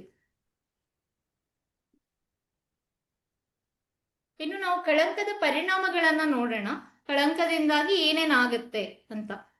ಸೊ ಏನ್ ಮಾಡ್ಬೋದು ಅಂದ್ರೆ ಅನಾರೋಗ್ಯ ಇದೆ ಅಂತಾನೆ ವ್ಯಕ್ತಿ ನಿರಾಕರಿಸ್ಬೋದು. ನಾನು ನಾರ್ಮಲ್ ಆಗಿದ್ದೇನೆ, ನಂಗೇನು ಆಗಿಲ್ಲ ಅಂದ್ರೆ ಇದೆ ಅಂತ ಒಪ್ಕೊಂಡ್ರೆ ಎಲ್ಲಿ ಸಮಾಜ ಬಹಿಷ್ಕಾರ ಮಾಡುತ್ತೆ ಅಥವಾ ಎಲ್ಲಿ ಸಮಾಜ ತಿರಸ್ಕಾರ ಮಾಡುತ್ತೆ ಅನ್ನೋ ಕಾರಣದಿಂದ ನನ್ಗೆ ಏನೂ ಆಗಿಲ್ಲ, ಅನಾರೋಗ್ಯ ಇಲ್ಲ ಅಂತ ಹೇಳ್ಬೋದು ವ್ಯಕ್ತಿ. ಅಥವಾ ಚಿಕಿತ್ಸೆ ಪಡೆಯೋದ್ರಲ್ಲೂ ಇದರಿಂದಾಗಿ ಡಿಲೇ ಆಗುತ್ತೆ, ವಿಳಂಬ ಆಗುತ್ತೆ. ಸೊ ಎಷ್ಟು ಬೇಗ ಚಿಕಿತ್ಸೆ ಪಡಿತೀವಿ ಅಷ್ಟು ಬೇಗ ಅದು ವಾಸಿ ಆಗುವಂತಹ ಚಾನ್ಸಸ್ ಜಾಸ್ತಿ ಇರುತ್ತೆ. ಸೊ ಚಿಕಿತ್ಸೆ ವಿಳಂಬ ಆಗೋದ್ರಿಂದನೂ ಅದು ದುಷ್ಪರಿಣಾಮ ಆಗುತ್ತೆ. ಅಥವಾ ಚಿಕಿತ್ಸೆ ಸ್ಟಾರ್ಟ್ ಮಾಡಿದ್ರು ವೈದ್ಯರು ಕಂಟಿನ್ಯೂ ಮಾಡ್ಬೇಕು ಅಂತ ಹೇಳಿದ್ರು ಆರಾಮಾಗಿದೆ ಅಂತ ನಿಲ್ಲಿಸ್ಬಿಡೋದಿರ್ಬೋದು. ಚಿಕಿತ್ಸೆಯನ್ನ ಸರಿಯಾಗಿ ಅನುಸರಿಸದೇ ಇರೋದೂ ಆಗುತ್ತೆ. ಇದರಿಂದಾಗಿ ಕಾಯಿಲೆ ಆಗಾಗ್ಗೆ ಮರುಕಳಿಸುವ ಸಾಧ್ಯತೆಗಳು ಜಾಸ್ತಿ. ಹಾಗೂ ವ್ಯಕ್ತಿಗೆ ತನ್ನಲ್ಲಿ ತಾನು ಕೀಳರಿಮೆ ಭಾವನೆ, ಆತ್ಮವಿಶ್ವಾಸದ ಕೊರತೆ ಹಾಗೂ ಆತ್ಮಹತ್ಯೆಯ ಪ್ರಕರಣಗಳು ಅಥವಾ ಚಾನ್ಸಸ್ ಕೂಡ ಸಾಧ್ಯತೆ ಜಾಸ್ತಿ ಇರುತ್ತೆ. ಸೊ ನಾವು ಶಿಫ್ಟ್ ಅಂಡ್ ಡ್ರಿಫ್ಟ್ ಥಿಯರಿ ಅಂತ ಹೇಳ್ತೇವೆ. ಅದು ಏನು ಅಂದ್ರೆ ಈ ಮಾನಸಿಕ ರೋಗಿಗಳು ಹೈಯರ್ ಸ್ಟೇಟಸ್ ಇಂದ ಲೋವರ್ ಸ್ಟೇಟಸ್ಗೆ ಬರ್ತಾರೆ ರೋಗದ ಕಾರಣದಿಂದಾಗಿ. ಸೊ ಇದು ಎಲ್ಲ ಪರಿಣಾಮಗಳು ಕಳಂಕದ. ನೆಕ್ಸ್ಟ್ ನಾವು ಕಳಂಕದ ಕೆಟ್ಟ ಚಕ್ರ ಅಂದ್ರೆ ವಿಷಿಯಸ್ ಸೈಕಲ್ ಆಫ್ ಸ್ಟಿಗ್ಮಾ ಅಂತ ಕರಿತೀವಿ. ಸೊ ಏನಿದು ಅಂತ ನೋಡೋಣ. ಸೊ ಕಳಂಕದಿಂದ ಏನಾಗುತ್ತೆ, ಮಾನಸಿಕ ರೋಗಿಯ ಬಗ್ಗೆ ನಕಾರಾತ್ಮಕ ಭಾವನೆಗಳು ಬರುತ್ತೆ. ಸೊ ಅದರಿಂದಾಗಿ ತಾರತಮ್ಯದ ಹೆದರಿಕೆ ವ್ಯಕ್ತಿಯಲ್ಲಿ ಬರುತ್ತೆ. ಹಾಗೆ ಅವನು ಹೆಲ್ಪ್ ಕೇಳಲಿಕ್ಕೆ ಅಥವಾ ಸಪೋರ್ಟ್ ಕೇಳಲಿಕ್ಕೆ ಹಿಂಜರಿತಾನೆ. ಸೊ ಅವನ ಮಾನಸಿಕ ರೋಗ ಚಿಕಿತ್ಸೆ ಇಲ್ಲದೇನೆ ಅದು ಇನ್ನ ಉಲ್ಬಣಗೊಳ್ಳುತ್ತೆ, which will again increase the ಕಳಂಕ ಅಥವಾ ಸ್ಟಿಗ್ಮಾವನ್ನ ಇನ್ನ ಜಾಸ್ತಿ ಮಾಡುತ್ತೆ. ಸೊ ಈ ಸೈಕಲ್ ಕಂಟಿನ್ಯೂ ಆಗುತ್ತೆ. ಸೊ ನಾವು ಇನ್ನು ಈ ಸೈಕಲ್ ನ ಇಂಡಿವಿಜುವಲ್ ಲೆವೆಲ್ ಅಂದ್ರೆ ವೈಯಕ್ತಿಕ ಮಟ್ಟ, ಕೌಟುಂಬಿಕ ಮಟ್ಟ ಮತ್ತೆ ವ್ಯವಸ್ಥೆಯ ಮಟ್ಟದಲ್ಲಿ ನೋಡೋದಾದ್ರೆ, ಸೊ ವೈಯಕ್ತಿಕ ಮಟ್ಟದಲ್ಲಿ ಈ ಮಾರ್ಕರ್ಸ್ ಅಥವಾ ರೋಗ ಲಕ್ಷಣಗಳು ಅಂತ ಕರಿತೇವೆ. ಅಸಹಜ ನಡವಳಿಕೆ ಇರ್ಬೋದು, ಅಥವಾ ಹಿಂಸಾತ್ಮಕ ಪ್ರವೃತ್ತಿ, ಅಥವಾ ಹುಚ್ಚ ಅಂತ ಲೇಬಲ್ ಮಾಡೋದಿರ್ಬೋದು. ಸೊ ಇದರಿಂದಾಗಿ ಏನಾಗುತ್ತೆ, ಕಳಂಕ ನಾವು ಆಲ್ರೆಡಿ ನೋಡ್ದಂಗೆ ಕಳಂಕ ಮತ್ತು ತಾರತಮ್ಯಕ್ಕೆ ಕಾರಣ ಆಗುತ್ತೆ ಇದು. ಸೊ ಈ ಕಳಂಕ ಮತ್ತೆ ಅವರನ್ನ ಪ್ರತ್ಯೇಕವಾಗಿ ಕಾಣೋದ್ರಿಂದ, ಅವರಿಗೆ ಅವರ ಹಕ್ಕುಗಳನ್ನ ಕರೆಕ್ಟ್ ಆಗಿ ನಾವು ವ್ಯಾಲ್ಯೂ ಮಾಡದೇ ಇರೋದ್ರಿಂದ ಅವರಿಗೆ ಸಮಾಜದಲ್ಲಿ ಅನಾನುಕೂಲಗಳು ಜಾಸ್ತಿ ಆಗುತ್ತೆ. ಉದ್ಯೋಗ ಕರೆಕ್ಟ್ ಆಗಿ ಸಿಗೋದಿಲ್ಲ, ಮದ್ವೆ ಆಗೋದಿಲ್ಲ, ಸಾಮಾಜಿಕ ಕಾರ್ಯಕ್ರಮಗಳಲ್ಲಿ ಅವರಿಗೆ ಬೆರಿಲಿಕ್ಕೆ ಅವಕಾಶ ಇರೋದಿಲ್ಲ, ಅವರಿಗೆ ಯಾರು ಫ್ರೆಂಡ್ಸ್ ಅಷ್ಟಿರೋದಿಲ್ಲ. ಸೊ ಇದರಿಂದಾಗಿ ಅವರಲ್ಲಿ ಕೀಳರಿಮೆ ಮತ್ತೆ ಆತ್ಮವಿಶ್ವಾಸದ ಕೊರತೆಗಳು ಕಾಣುತ್ತೆ. ಸೊ ಈ ಕೀಳರಿಮೆ ಭಾವನೆಯಿಂದ ಮತ್ತೆ ಆತ್ಮವಿಶ್ವಾಸದ ಕೊರತೆಯಿಂದ ಅವರ ಅಶಕ್ತತೆ ಅಥವಾ ಅಸಾಮರ್ಥ್ಯ ಜಾಸ್ತಿ ಆಗುತ್ತೆ, ಅಂಗವೈಕಲ್ಯ ಅಂದ್ರೆ ಡಿಸೆಬಿಲಿಟಿ ಜಾಸ್ತಿ ಆಗುತ್ತೆ. ಸೊ ಇದರಿಂದ ಏನಾಗುತ್ತೆ, ಅವರು ಪ್ರತಿರೋಧ ಶಕ್ತಿ ಕಮ್ಮಿ ಆಗುತ್ತೆ ಹಾಗೂ ಒತ್ತಡಗಳು ಜಾಸ್ತಿ ಆಗುತ್ತೆ. ಸೊ ಅದರಿಂದಾಗಿ ಮತ್ತೆ ರೋಗ ಉಲ್ಬಣಗೊಳ್ಳುತ್ತೆ. ಸೊ ಈ ಸೈಕಲ್ ಕಂಟಿನ್ಯೂ ಆಗುತ್ತೆ. ಸೊ ಕಳಂಕವನ್ನ ಕಮ್ಮಿ ಮಾಡೋದ್ರಿಂದ ನಾವು ಈ ಸೈಕಲ್ ನ ಬ್ರೇಕ್ ಮಾಡ್ಬೋದು. ಮತ್ತೆ ಸೂಕ್ತ ಚಿಕಿತ್ಸೆಯಿಂದ ಈ ಸೈಕಲ್ ನ ಬ್ರೇಕ್ ಮಾಡಿ ಅವ್ರನ್ನು ನಾವು ಜಾಸ್ತಿ ಸಶಕ್ತ ಮಾಡ್ಬೋದು ಅಥವಾ ಅವರನ್ನ ಎಂಪವರ್ ಮಾಡ್ಬೋದು. ನೆಕ್ಸ್ಟ್ ಕೌಟುಂಬಿಕ ಮಟ್ಟದಲ್ಲಿ ನೋಡೋದಾದ್ರೆ, ಈಗ ನಮ್ಮ ಮನೇಲಿ ಯಾರೋ ಒಬ್ರು ಮಾನಸಿಕ ರೋಗಿ ಇದ್ದಾರೆ ಅಂತ ಅಂದ್ರೆ ನಮಗೆ ಫಸ್ಟ್ ಏನಾಗತ್ತೆ ಅಂದ್ರೆ ಸಮಾಜ ಏನ್ ಅನ್ಕೊಳತ್ತೋ, ಇವ್ರು ನಾವು ಚಿಕಿತ್ಸೆಗೆ ಕರ್ಕೊಂಡೋಗಿ ಯಾರಿಗಾದ್ರು ಗೊತ್ತಾಗ್ಬಿಟ್ರೆ ಏನಾಗುತ್ತೋ. ಯೂಶಲಿ ಏನ್ ಮಾಡ್ತಾರೆ ಅಂದ್ರೆ ಹತ್ರದ ಸೈಕಿಯಾಟ್ರಿಸ್ಟಿಕ್ ತೋರ್ಸಲ್ಲ, ಎಲ್ಲೋ 100 ಕಿಲೋಮೀಟರ್ 200 ಕಿಲೋಮೀಟರ್ ದೂರ ಕರ್ಕೊಂಡೋಗಿ ತೋರಿಸ್ತಾರೆ, ಮನೆ ಅಕ್ಕಪಕ್ಕದಲ್ಲಿ ಯಾರಿಗೂ ಗೊತ್ತಾಗ್ಬಾರ್ದು, ಗೊತ್ತಾದ್ರೆ ಏನಾಗತ್ತೆ ಅಂತ. ಸೊ ಇದು ಯಾಕೆ ಅಂದ್ರೆ ಗೊತ್ತಾದ್ರೆ ಒಂಥರ ಮುಜುಗರ ಭಾವನೆ ಅಥವಾ ಅಪರಾಧ ಪ್ರಜ್ಞೆ ಅಥವಾ ಅವರಿಗೆ ಎಲ್ಲಿ ಗೊತ್ತಾಗ್ಬಿಡತ್ತೋ ಅನ್ನೋ ಚಿಂತೆನೆ ಜಾಸ್ತಿ. ಸೊ ಇದರಿಂದಾಗಿ ಹತ್ರ ಹಾಸ್ಪಿಟಲ್ ಇದ್ರೂನು ಅಥವಾ ಹತ್ರ ಇದಿದ್ರೂನು ಅವ್ರು ಅಲ್ಲಿ ಆ ಸೌಲಭ್ಯಗಳನ್ನ ಉಪಯೋಗಿಸಲ್ಲ, ಎಲ್ಲೋ ದೂರ ಕರ್ಕೊಂಡು ಹೋಗ್ತಾರೆ, ಕಷ್ಟಪಟ್ಕೊಂಡು ದುಡ್ಡು ಖರ್ಚು ಮಾಡ್ಕೊಂಡು ದೂರ ಹೋಗ್ತಾರೆ. ಹಾಗೇನೆ ಏನಾಗತ್ತೆ, ಸಮಾಜನೂ ಎಲ್ಲಾದ್ರೂ ಗೊತ್ತಾದ್ರೆ ಅವ್ರ ಹತ್ರ ಮಾತಾಡ್ಬೇಡಿ, ಅವ್ರ ಮನೆಗೆ ಹೋಗ್ಬೇಡಿ, ಅವ್ರ ಮನೇಲಿ ರೋಗಿ ಇದ್ದಾನೆ ಅಥವಾ ಹುಚ್ಚ ಇದ್ದಾನೆ ಅಂತ ಬೇರೆಯವ್ರ ಹತ್ರ ಹೇಳ್ಕೊಂಡು ಅದು ಹರಡುತ್ತೆ. ಸೊ ಅದರಿಂದಾಗಿ ಮನೆಯಲ್ಲಿ ಸದಸ್ಯರಿಗೆ ಬೆಂಬಲ ಕಮ್ಮಿ ಆಗುತ್ತೆ. ಮಾನಸಿಕ ರೋಗಿಯ ಜೊತೆಗೆ ಅವರ ಕುಟುಂಬದವರಿಗೂ ಸಮಾಜದಲ್ಲಿ ಅನಾನುಕೂಲಗಳು ಜಾಸ್ತಿ ಆಗುತ್ತೆ. ಸೊ ಇದರಿಂದಾಗಿ ಎಲ್ರಿಗೂ ಒತ್ತಡ ಹೆಚ್ಚಾಗುತ್ತೆ ಹಾಗೂ ರೋಗಿಗೆ ರೋಗ ಮರುಕಳಿಸುವ ಚಾನ್ಸಸ್ ಕೂಡ ಜಾಸ್ತಿ ಆಗುತ್ತೆ. ಇನ್ನು ವ್ಯವಸ್ಥೆಯ ಮಟ್ಟದಲ್ಲಿ ನೋಡೋದಾದ್ರೆ, ಈಗ ಮಾನಸಿಕ ಆಸ್ಪತ್ರೆಗಳು ಅಂದ್ರೆ ಹುಚ್ಚಾಸ್ಪತ್ರೆ ಅಂತಾನೆ ಅದು ಒಂದು ಅವಹೇಳನಕಾರಿ ಶಬ್ದದ ತರನೇ ಆಗಿದೆ. ಮಾನಸಿಕ ಆಸ್ಪತ್ರೆಗಳು ಸೌಲಭ್ಯ ಚೆನ್ನಾಗಿಲ್ಲ, ಅಲ್ಲಿ ಮೂಲಭೂತ ಸೌಕರ್ಯಗಳು ಚೆನ್ನಾಗಿಲ್ಲ ಅಂತಾನೆ ಜನಸಾಮಾನ್ಯರ ಮಧ್ಯೆ ಇರುವಂತಹ ಭಾವನೆ. ಎಷ್ಟೊಂದ್ ಕಡೆ ಅದು ಸತ್ಯ ಕೂಡ ಹೌದು. ಸೊ ಅದರಿಂದಾಗಿ ಸೇವೆಯ ಬಗ್ಗೆ ಸಮಾಜದಲ್ಲಿ ಕಳಂಕ ಹೆಚ್ಚಾಗಿದೆ.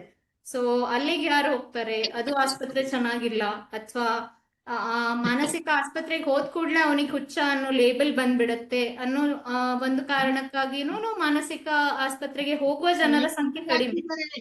ಸೊ ಹೋಗಕ್ಕೆ ಹಿಂದೇಟ್ ಹಾಕ್ತಾರೆ ಹಾಗೂ ಕಾಯಿಲೆಯನ್ನ ನಿರಾಕರಿಸ್ತಾರೆ. ಸೊ ಇದರಿಂದಾಗಿ ರೋಗ ಉಲ್ಬಣಗೊಂಡು ಅವರು ಅವರ ಒಪ್ಪಿಗೆಗೆ ವಿರುದ್ಧ ಕೆಲವೊಂದ್ಸಲಿ ಅಡ್ಮಿಟ್ ಮಾಡ್ಬೇಕಾದ ಅವಶ್ಯಕತೆ ಬರುತ್ತೆ.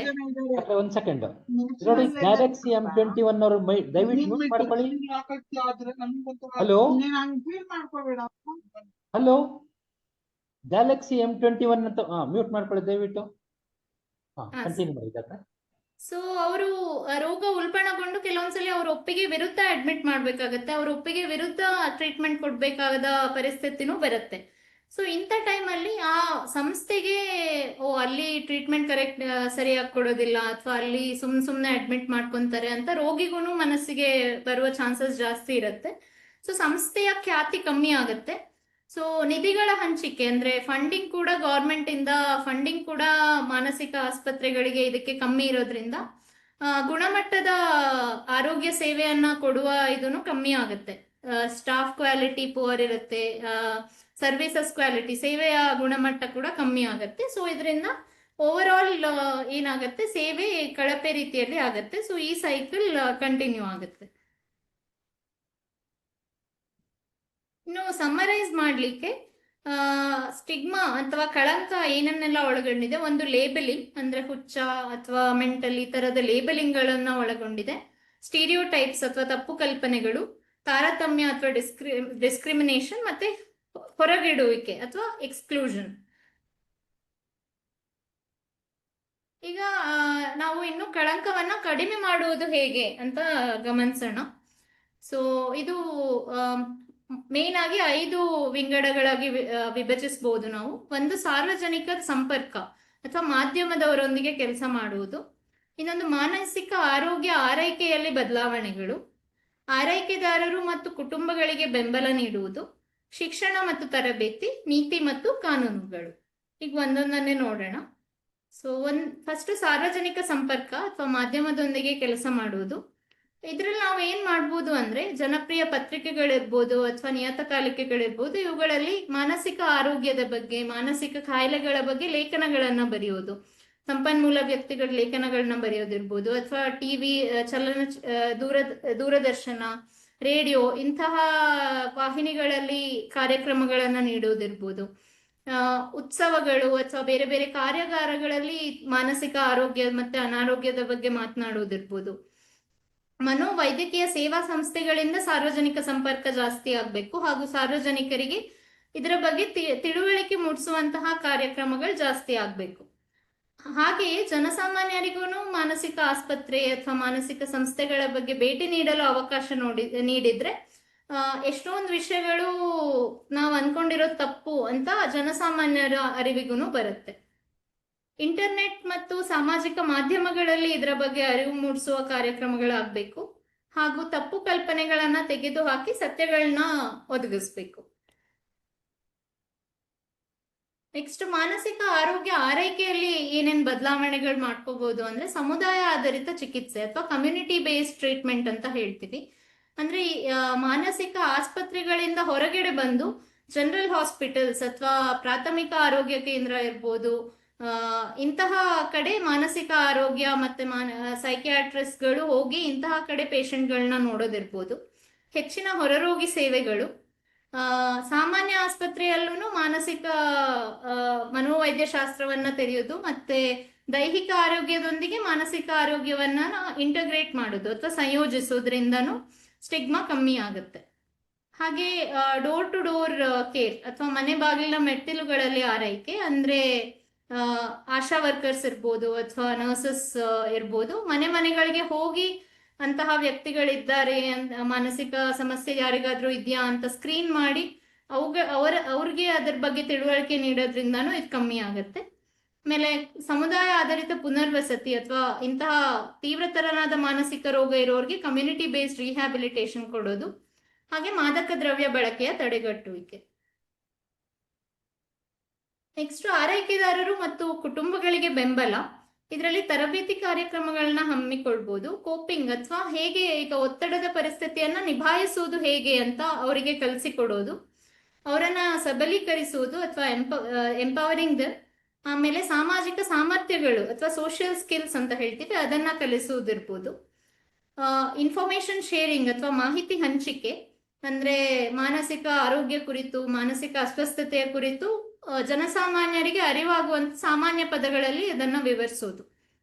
ಆಮೇಲೆ ಸಾಮಾನ್ಯ ಪದಗಳಲ್ಲಿ ಚಿಕಿತ್ಸೆಯನ್ನ ವಿವರಿಸೋದು, ಮಾನಸಿಕ ಅಸ್ವಸ್ಥರಿಗೆ ಉದ್ಯೋಗ ಅವಕಾಶಗಳ ಸೃಷ್ಟಿ, ಗ್ರಾಹಕ ಅಥವಾ ಸ್ವಸಹಾಯ ಗುಂಪುಗಳನ್ನ ಸೃಷ್ಟಿ ಮಾಡೋದಿರ್ಬೋದು. ಇನ್ನೊಂದು ಆರೈಕೆದಾರರ ಪಿಂಚಣಿ, ಇದು ಗೌರ್ಮೆಂಟ್ ಬಗ್ಗೆ, ಅಂದ್ರೆ ಗೌರ್ಮೆಂಟ್ಗೆ ಇದ್ರ ಬಗ್ಗೆ ನಾವು ಅರಿವು ಮೂಡಿಸ್ಬೋದು. ದಟ್ ಈಗ ದೀರ್ಘಕಾಲೀನ ಮಾನಸಿಕ ಸಮಸ್ಯೆಯಿಂದ ಬಳಲ್ತಿರೋರ್ನ ಯಾರು ನೋಡ್ಕೊಳ್ತಾರೆ ಅವರಿಗೂ ಪೆನ್ಷನ್ ಬರುವ ತರ ಆ ತರ ಮಾಡೋದು. ಆಮೇಲೆ ಪುನರ್ವಸತಿ ಒದಗಿಸುವಿಕೆ.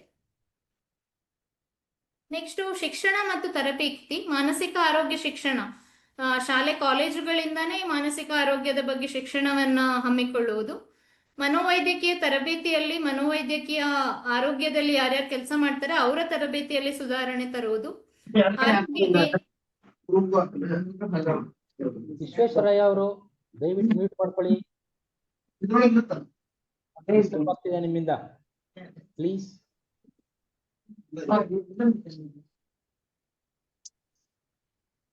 ಬೇರೆ ದಯವಿಟ್ಟು ಮ್ಯೂಟ್ ಮಾಡ್ಕೊಳ್ಳಿ. ನೀವು, ನಿಮ್ ಮಾತುಗಳು ಕೇಳಿಸ್ತಾ ಇದೆ. ಕಂಟಿನ್ಯೂ ಮಾಡಿ. ಬೇರೆ ಆರೋಗ್ಯ ಕಾರ್ಯಕರ್ತರು, ಅಂದ್ರೆ ಈಗ ಸಾಮಾನ್ಯವಾಗಿ ಬೇರೆ ಸ್ಪೆಷಾಲಿಟೀಸ್ ಅಲ್ಲಿ ಡಾಕ್ಟರ್ಸ್ ಇರ್ತಾರಲ್ಲ, ಅವರಿಗೂ ಮಾನಸಿಕ ಅನಾರೋಗ್ಯ ಅಥವಾ ಆರೋಗ್ಯದ ಬಗ್ಗೆ ಅರಿವು ಮೂಡಿಸುವುದು ಮತ್ತೆ ತಿಳುವಳಿಕೆ ನೀಡುವುದು, ಸೊ ದಟ್ ಅವರು ಅದನ್ನ ಪತ್ತೆ ಹಚ್ಚಿ ಸೈಕ್ಯಾಟ್ರಿಸ್ಟ್ ಅಥವಾ ಮನೋವೈದ್ಯರ ಹತ್ರ ರೆಫರ್ ಮಾಡ್ಬೋದು. ಪೊಲೀಸ್ ಕಾನೂನು ವೃತ್ತಿಪರರಿಗೆ ತರಬೇತಿ, ಅಂದ್ರೆ ಈ ರೋಡಲ್ಲಿ ಕೆಲವರು ಡೆಸ್ಟಿಟ್ಯೂಟ್ಸ್ ಇರ್ತಾರೆ, ಯಾರು ಸಂಬಂಧಿಕರು ಫ್ಯಾಮಿಲಿ ಇರೋದಿಲ್ಲ ಅಂತವ್ರನ್ನ ಪತ್ತೆ ಹಚ್ಚಿ ಅಂತವ್ರನ್ನ ಆಸ್ಪತ್ರೆಗೆ ತರುವ ಕೆಲಸ ಪೊಲೀಸ್ ಅಥವಾ ಆ ಇಲಾಖೆಯವ್ರು ಮಾಡ್ತಾರೆ. ಸೊ ಅವರಿಗೆ ತರಬೇತಿ ನೀಡೋದು. ಹಾಗೂ ಮಾನಸಿಕ ಆರೋಗ್ಯ ನೈರ್ಮಲ್ಯ ಅಥವಾ ಮೆಂಟಲ್ ಹೆಲ್ತ್ ಹೈಜೀನ್ ಅಂತ ಹೇಳ್ತೀವಿ. ಅಂದ್ರೆ ನಾವೆಲ್ಲರೂ ನಮ್ಮ ದೈಹಿಕ ಆರೋಗ್ಯವನ್ನ ತುಂಬಾ ಚೆನ್ನಾಗಿ ಕಾಪಾಡ್ಕೊಳ್ತೀವಿ, ದಿನ ಸ್ನಾನ ಮಾಡ್ತೀವಿ, ತಲೆ ಬಾಚ್ಕೊಳ್ತೀವಿ, ನೀಟಾಗಿರ್ತೀವಿ. ಆದ್ರೆ ಅದೇ ಮಾನಸಿಕವಾಗಿ ಹೇಗೆ ಶುಚಿತ್ವ ಕಾಪಾಡಿಕೊಳ್ಳುವುದು ಅನ್ನೋದರ ಬಗ್ಗೆ ನಾವು ಅಷ್ಟು ಗಮನ ಹರಿಸಲ್ಲ. ಸೊ ಅದರ ಬಗ್ಗೆನೂ, ಮಾನಸಿಕ ಆರೋಗ್ಯ ನೈರ್ಮಲ್ಯದ ಬಗ್ಗೆನೂ ನಾವು ಕಾಳಜಿ ವಹಿಸ್ಬೇಕು, ಗಮನ ಹರಿಸ್ಬೇಕು. ಸೊ ಅದರ ಬಗ್ಗೆನೂ ತರಬೇತಿ ನೀಡಬೇಕಾಗುತ್ತೆ. ನೆಕ್ಸ್ಟ್ ನೀತಿ ಮತ್ತು ಕಾನೂನುಗಳು. ಇದರಲ್ಲಿ ಮಾನಸಿಕ ಆರೋಗ್ಯ ರಕ್ಷಣಾ ಕಾಯ್ದೆ ಅಂತ ಗವರ್ಮೆಂಟ್ ಆಫ್ ಇಂಡಿಯಾ ರಿಲೀಸ್ ಮಾಡಿದೆ 2017ರಲ್ಲಿ. ಸೊ ಇದರಲ್ಲಿ ಮಾನಸಿಕ ರೋಗಿಗಳಿಗೆ ಅಂಟಿಕೊಂಡಿರುವ ಕಳಂಕವನ್ನ ಕಮ್ಮಿ ಮಾಡಲು ಯೋಜನೆಗಳನ್ನ ಅನುಷ್ಠಾನಕ್ಕೆ ತರುವುದು, ಧನ ಸಹಾಯ ಒದಗಿಸುವುದು, ಹಾಗೂ ಅರಿವು ಮೂಡಿಸಲು ತರಬೇತಿ ಶಿಬಿರಗಳನ್ನು ಹಮ್ಮಿಕೊಳ್ಳುವುದು ಮುಂತಾದ ಯೋಜನೆಗಳನ್ನ ಸರ್ಕಾರ ಕೂಡ ಮಾಡ್ತಾ ಇದೆ. ಸೊ ಕೊನೆಯದಾಗಿ ಹೇಳೋದಾದ್ರೆ, ನಾವು ಮುಕ್ತವಾಗಿ ನಮ್ಮ ಮಾನಸಿಕ ಆರೋಗ್ಯದ ಕುರಿತು ಮತ್ತೆ ಅನಾರೋಗ್ಯದ ಕುರಿತು ಮಾತನಾಡಬೇಕು. ಹಾಗೇನೆ ಮಾನಸಿಕ ಆರೋಗ್ಯದಿಂದ ಯಾರು ಗುಣಮುಖರಾಗಿರ್ತಾರೆ ಅವರು ತಮ್ಮ ಅನುಭವಗಳನ್ನ ಇತರರೊಂದಿಗೆ ಹಂಚಿಕೊಳ್ಳುವುದರಿಂದ ಇದರಿಂದಾನು ನಾವು ಕಳಂಕವನ್ನ ಕಮ್ಮಿ ಮಾಡ್ಬೋದು. ನಮ್ಮನ್ನ ಮತ್ತೆ ಇತರರನ್ನ ಶಿಕ್ಷಿತರನ್ನಾಗಿ ಮಾಡ್ಕೋಬೇಕು ಈ ವಿಷಯದಲ್ಲಿ. ಹಾಗೂ ನಾವು ಮಾನಸಿಕ ರೋಗಿಗಳ ಬಗ್ಗೆ ಅವರ ಜೊತೆ ವ್ಯವಹರಿಸುವಾಗ ಬಳಸುವ ಭಾಷೆಯ ಬಗ್ಗೆ ಪ್ರಜ್ಞೆ ಹೊಂದಿರಬೇಕು. ದೈಹಿಕ ಮತ್ತು ಮಾನಸಿಕ ಅಸ್ವಸ್ಥತೆ ನಡುವಿನ ಸಮಾನತೆಯನ್ನ ನಾವು ಪ್ರೋತ್ಸಾಹಿಸಬೇಕು. ಹಾಗೂ ಮಾನಸಿಕ ಅಸ್ವಸ್ಥರ ಕುರಿತು ಕರುಣೆ ಮತ್ತು ಸಹಾನುಭೂತಿಯನ್ನ ತೋರಿಸೋದ್ರಿಂದ ಕಳಂಕವನ್ನ ಕಮ್ಮಿ ಮಾಡಬಹುದು. ಧನ್ಯವಾದಗಳು. ಕಳಂಕ ದಯವಿಟ್ಟು ಎಲ್ಲ ಮ್ಯೂಟ್ ಮಾಡ್ಕೊಳ್ಳಿ. ಡಾಕ್ಟ್ರೆ, ನಿಮ್ ಇದಾಯ್ತಲ್ವಾ? ಆಯ್ತಲ್ಲ? ಓಕೆ. ಈಗ ನೀವು ಸ್ಪೆಸಿಫಿಕ್ ಆಗಿ ಆರೈಕೆಯಲ್ಲಿ ಬದಲಾವಣೆಗಳು ಅಂತ ಹೇಳಿದ್ರಲ್ಲ, ನಾನು ಒಬ್ಬ ಆಕ್ಚುಲಿ ಫ್ಯಾಮಿಲಿ ಕೌನ್ಸಿಲರ್, ಅಪ್ಸಮಾಲಜಿಕ ಡಾಕ್ಟರ್ CR ಚಂದ್ರಶೇಖರ್ ಅವರ ಟೀಮ್ ಅಲ್ಲಿ ಕೆಲಸ ಮಾಡಿದ್ದೇನೆ. ಬೇಸಿಕಲಿ ನಮ್ಮಲ್ಲಿ ಒಂದು ಕಾನ್ಸೆಪ್ಟ್ ಇದೆ. ಏನಂತಂದ್ರೆ ನಾನು ಆಪ್ತ ಸಮಾಲೋಚಕನಾಗಿ ಅದಕ್ಕೆ ಇಲ್ಲೇನಾಗುತ್ತೆ ಅಂದ್ರೆ ನಾವು ಡೈರೆಕ್ಟ್ ಆಗಿ ನಾವು ಇದಲ್ಲ, ಡಾಕ್ಟರ್ಸ್ ಅಲ್ಲ, ನಾಟ್ ಕನೆಕ್ಟೆಡ್ ವಿತ್ ಡೈರೆಕ್ಟ್ಲಿ ನಿಮ್ಮಾನ್ಸ್ ಅಥವಾ ಮೆಂಟಲ್ ಆಸ್ಪತ್ರೆ ಕನೆಕ್ಟ್ ಇಲ್ಲ ಅಂತ ಅಂದಾಗ ಕೌನ್ಸಿಲಿಂಗ್ ಸೆಂಟರ್ಸ್ ಇದೆ. ಪರ್ಟಿಕ್ಯುಲರ್ಲಿ ನಾನು ನನ್ನ ಇನಿಷಿಯೇಷನ್ ಆಗಿದ್ದು ಪ್ರಸನ್ನ ಕೌನ್ಸಿಲಿಂಗ್ ಸೆಂಟರ್ ಅಂತ, ಇವಾಗ ಡಾಕ್ಟರ್ CRC ಅವರು ಸಮಾಧಾನ ಪ್ರಸನ್ನ ಕೌನ್ಸಿಲಿಂಗ್ ಸೆಂಟರ್ ಅಂತ ಇದೆ. ಹೀಗೆ ಅನೇಕ ಕೌನ್ಸಿಲಿಂಗ್ ಸೆಂಟರ್ಸ್ ಇದೆ. ಇಲ್ಲಿ ಏನಾಗುತ್ತೆ ಅಂತಂದ್ರೆ ಮಾನಸಿಕ ಸಮಸ್ಯೆಗಳಿಗೆ ಜನರು ಬರ್ತಾರೆ ಇಲ್ಲಿ. ಅಂದ್ರೆ ಇದು ಮೆಂಟಲ್ ಆಸ್ಪತ್ರೆ ಅಲ್ಲ ಅಂದಾಗ ಒಂದು ಸಮಾಧಾನ, ನಾನು ಮೆಂಟಲ್ ಹಾಸ್ಪಿಟಲ್ಗೆ ಹೋಗಿಲ್ಲ ಅನ್ನೋ ಒಂದು ಸಮಾಧಾನ ಇರುತ್ತೆ. ಇಲ್ಲಿ ಬಂದಾಗ ಅವ್ರಿಗೆ ಒಂದಷ್ಟು ಸಲಹೆಗಳು ಎಲ್ಲ ಕೊಟ್ಟು ಡಾಕ್ಟರ್ಸು ಬರ್ತಾರೆ. ಕೆಲವು ಸಲ ನಾವು ನಿಮ್ಮಾನ್ಸ್ಗೂ ರೆಫರ್ ಮಾಡ್ತೀವಿ ನಾವು ಇದಕ್ಕೆ. ಹಾಗೆ ಮಾಡಿದಾಗ ಅವ್ರಿಗೆ ಒಂದು ಫೀಲಿಂಗ್ ಇರುತ್ತೆ, ಅಯ್ಯೋ ಅಲ್ಲಿಗೆ ಹೋಗ್ಬೇಕಾ, ಅಂದ್ರೆ ಮೆಂಟಲ್ ಹಾಸ್ಪಿಟಲ್ಗೆ ಹೋಗ್ಬೇಕಾ ನಾವು ಅಂತ. ಆಗ ನಾವು ವೈಯಕ್ತಿಕವಾಗಿ ನಾನು ಬಹಳ ಸಲ ಹೇಳ್ತೀನಿ, ನೋಡಿ ಬಾ, ನೆಗಡಿ ಬರುತ್ತೆ ಮೂಗಿಗೆ, ಕಿವಿ ಕೇಳಿಸಲ್ಲ ಕಿವಿಗೆ, ಕೆಮ್ಮು ಬಾಯಿಗೆ, ಹಾಗೇನೆ ನಮ್ಮ ತಲೆಗೂ ಕೂಡ, ಮೆದುಳಿಗೂ ಕೂಡ, ಅಥವಾ ನಮ್ಮ ಯೋಚನಾ ಲಹರಿಗೂ ಕೂಡ ಒಂದಷ್ಟು ಕಾಯಿಲೆ ಬರುತ್ತೆ. ಇದು ಅಷ್ಟೇ ಸಿಂಪಲ್.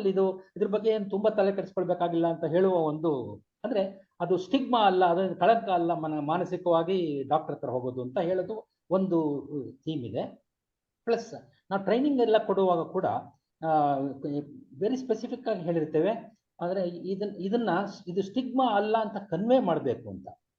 ಇದು ಇಂಡಿವಿಜುವಲ್ ಲೆವೆಲ್ ಅಲ್ಲಿ ಮಾಡ್ಬೇಕಾಗತ್ತೆ. ಅಂದ್ರೆ ಆ ವ್ಯಕ್ತಿ ಹೇಗೆ ತಗೊಳ್ತಾರೆ ಅಂತ. ಕೆಲವರು ಡಾಕ್ಟರ್ ತಗೊಳ್ಳಿಕ್ಕೆ ಹಿಂಜರಿಯೋದಿಲ್ಲ, ಕೆಲವರು ತುಂಬಾ ಹಿಂಜರಿತಾರೆ. ಸೊ ಅಂದ್ರೆ ಈ ಆರೈಕೆಯಲ್ಲಿ ಬದಲಾವಣೆಗಳು ಇದನ್ನು ಸಾಕಷ್ಟು ವರ್ಷಗಳಿಂದ ನಡೀತಾ ಇದೆ. ನಾನೇ 92 ಇಂದ ಜೊತೆಲಿದ್ದೀನಿ, ಅದಕ್ಕಿಂತ ಮುಂಚಿಂದ ಇದು ನಡೀತಾ ಇದೆ. ಬಟ್ ಸ್ಟಿಲ್ ನೀವು ಹೇಳ್ದಂಗೆ ಇಷ್ಟೆಲ್ಲ ಆದ್ರೂ ಕೂಡ ಸ್ಟಿಗ್ಮಾ ಅನ್ನೋದು ಇನ್ನೂ ಇದ್ದೇ ಇದೆ. ಹುಚ್ಚಾಸ್ಪತ್ರೆ ಅನ್ನೋ ಕನ್ಸೆಪ್ಟು, ಮೆಂಟಲ್ ಡಾಕ್ಟ್ರು ಅಂತ ಅಂದಾಗ ಒಂದಷ್ಟು ಇದ್ದೇ ಇದೆ. ಸೊ ಒಂದು ಬದಲಾವಣೆ ಅಂತಂದ್ರೆ ಈಗಾಗಲೇ ಈ ಹಂತದಲ್ಲಿ ಈ ದಿಕ್ಕಿನಲ್ಲಿ ನಡೀತಾ ಇದೆ. ಅಂದ್ರೆ ಥ್ರೂ ಕೌನ್ಸಿಲರ್ಸ್, ಅಂದ್ರೆ ದೀಸ್ ಆರ್ ಆಲ್ ಏನದು ಮೀಡಿಯಂ ಸಾರಿ ಮಧ್ಯ ಜನರು, ಡಾಕ್ಟರ್ಗೂ ಪೇಷಂಟ್ಸ್ಗೂ ಮಧ್ಯೆ ನಾವು ಬೇಸಿಕಲಿ ಡಾಕ್ಟರ್ಸ್ ಅಲ್ಲ, ಬಟ್ ಈ ದಿಕ್ಕಿನಲ್ಲಿ ಒಂದಷ್ಟು ಟ್ರೈನಿಂಗ್ ತಗೊಂಡು ನಮ್ಮ ಮಾಡ್ತಾರೆ. ಸೊ ಅದು ಒಂದು ಹಂತದಲ್ಲಿ ಆಗ್ತಿದೆ. ನನಗೆ ಒಂದು ಇನ್ಫಾರ್ಮೇಶನ್ ಬೇಕೀಗ. ಇವಾಗ ಈ ತರ ಕಳಂಕ ತೊಡೆದು ಹಾಕೋದು ಅನ್ನೋ ಪ್ರಶ್ನೆ ಬಂದಾಗ, ನಿಮ್ಮಾನ್ಸ್ ಅಂತ ಒಂದು ಸಂಸ್ಥೆ ಏನಾದ್ರೂ ಕಾರ್ಯಕ್ರಮಗಳನ್ನ ಹಮ್ಮಿಕೊಂಡಿದ್ಯಾ, ಅದ್ರ ರೂಪುರೇಷೆಗಳೇನಾನ ಇದೆಯಾ ಅಂತ ಹೇಳಿ. ಸೊ ನಾನು ಜಿರಿಯಾಟ್ರಿಕ್ ಸೈಕಿಯಾಟ್ರಿ ಅಂದ್ರೆ 60 ವರ್ಷದಿಂದ ಮೇಲ್ಪಟ್ಟವರನ್ನ ನೋಡ್ತೇನೆ. ಸೊ ನಮ್ಮ ಇದರಿಂದ ತುಂಬಾ ಕಾರ್ಯಕ್ರಮಗಳು, ಅಂದ್ರೆ ಈಗ ಔಟ್ರೀಚ್ ಪ್ರೋಗ್ರಾಮ್ಸ್ ಅಂತ ಹೇಳ್ತೇವೆ. ಅಂದ್ರೆ ಕಮ್ಯುನಿಟಿಗೆ ಹೋಗಿ ಮಾತಾಡೋದು ಮಾನಸಿಕ ಆರೋಗ್ಯದ ಬಗ್ಗೆ, ಅನಾರೋಗ್ಯದ ಬಗ್ಗೆ. ತುಂಬಾ ಕೆಲವು ದಿನಗಳೀಗ ಮೊನ್ನೆ ಮೇ 24ಕ್ಕೆ ವರ್ಲ್ಡ್ ಸ್ಕಿಜೋಫ್ರೀನಿಯಾ ಡೇ, ವಿಶ್ವ ಸ್ಕಿಜೋಫ್ರೀನಿಯಾ ದಿನಾಚರಣೆ ಬಂತು. ಸೊ ಅವತ್ತಿನ ದಿನ ಸ್ಕಿಜೋಫ್ರೀನಿಯಾದ ಬಗ್ಗೆ ಅರಿವು ಮೂಡಿಸ್ಲಿಕ್ಕೆ ಪ್ರಯತ್ನ ಪಡೋದು, ಒಂದ್ ಕಮ್ಯುನಿಟಿ ಪ್ರೋಗ್ರಾಮ್ ತರ ಹಾಕೊಳ್ಳೋದು, ಇಂಥವುಗಳನ್ನ ತುಂಬಾ ಮಾಡ್ತೇನೆ. ಅದ್ರ ಜೊತೆಗೇನೆ ಸಕಲ್ವಾರ ಅಂತ ಒಂದು ಸೆಂಟರ್ ಇದೆ ಸರ್, ರಿಹ್ಯಾಬಿಲಿಟೇಷನ್ ಸೆಂಟರ್ ಇದೆ. ಸೊ ಇಲ್ಲಿ ರೋಗಿಗಳಿಗೆ, ದೀರ್ಘಕಾಲದ ಮಾನಸಿಕ ರೋಗದಿಂದ ಬಳಲ್ತಾ ಇರೋರಿಗೆ ಪುನಃ ಅವರಿಗೆ ಅವರು ಇಂಡಿಪೆಂಡೆಂಟ್ ಆಗೋ ತರ ಅವರಿಗೆ ಸ್ಕಿಲ್ಸ್ ಹೇಳಿಕೊಟ್ಟು ಅವರು ಪುನಃ ಯಾವ ಕೆಲಸಗಳನ್ನ ಅವ್ರು ಮಾಡ್ಬೋದು ಅಂತ ನೋಡಿ ಅದರದ್ದು ಒಂದು ನಡೀತಾ ಇದೆ. ಹಾಗೇನೆ ಟೆಲಿ ಸೈಕ್ಯಾಟ್ರಿ ಸರ್ವಿಸಸ್ ಕೂಡ ನಿಮ್ಮಾನ್ಸ್ ಅವರು ಹಮ್ಮಿಕೊಂಡಿದ್ದಾರೆ. ಸೊ ಯಾರೇ ಆದ್ರೂ ಅವರಿಗೆ ಏನಾದ್ರೂ ಮಾನಸಿಕ ಸಹಾಯ ಬೇಕು ಅಥವಾ ಸಪೋರ್ಟ್ ಬೇಕು ಅಂತಂದ್ರೆ ಅವರು ದೂರವಾಣಿ ನಂಬರ್ ಇದೆ, ಅದಕ್ಕೆ ಕಾಲ್ ಮಾಡಿ ಕೌನ್ಸಿಲರ್ಸ್ ಜೊತೆ ಅಥವಾ ಮಾನಸಿಕ ಆರೋಗ್ಯ ಸೇವೆಯಲ್ಲಿ ಇರುವವರ ಜೊತೆ ಮಾತನಾಡಬಹುದು. ಸೊ ಅದರ ಮೂಲಕ ನಾವು ಮತ್ತೆ ಅವರು ಹೇಗೆ ಸಪೋರ್ಟ್ ಅನ್ನ ಪಡಿಬಹುದು ಅಂತ ಅದರ ಮೂಲಕ ನಾವು ಮಾರ್ಗದರ್ಶನ ಕೊಡ್ತೇವೆ. ಹಾಗೆ ಇದು ವಯೋಮಾನಸ ಸಂಜೀವಿನಿ ಅವರ ಪ್ರೋಗ್ರಾಮನು ಒಂದು ತರಹ ಅರಿವು ಮೂಡಿಸುವಂತಹ ನಿಟ್ಟಿನಲ್ಲೇನೆ. ಏನಂದ್ರೆ ವಯೋಮಾನಸ ಸಂಜೀವಿನಿ ಎಲ್ಲಾ ಏರಿಯಾನಲ್ಲೂ ಕವರ್ ಮಾಡುತ್ತೆ. ಸ್ಪೆಸಿಫಿಕ್ ಆಗಿ ಇದು ಮಾನಸಿಕ ಅಂತ ಇಲ್ಲದೆ ಇದ್ರು ಸಹ ಡಿಮೆನ್ಷಿಯಾ ಕೇರ್ ಗಿವರ್ಸ್, ಡಿಮೆನ್ಷಿಯಾದಿಂದ ಬಳಲ್ತಿರುವವರ ಮನೆಯವರಿಗೂ ಆನ್ಲೈನ್ ಪ್ರೋಗ್ರಾಮ್ಸ್ ಇಂಥದ್ದನ್ನ ಹಮ್ಮಿಕೊಳ್ತೇವೆ. ಆಮೇಲೆ ನನಗೆ ಇನ್ನೊಂದು ಇದು ವೈಯಕ್ತಿಕ ಮಟ್ಟದಲ್ಲಿ, ಸಪೋಸಿಂಗ್ ನಾನು ಇಂಡಿವಿಜುವಲ್, ನಾನು ಏನು ಅಲ್ಲ ಅಂತ ಇಟ್ಕೊಳ್ಳೋಣ,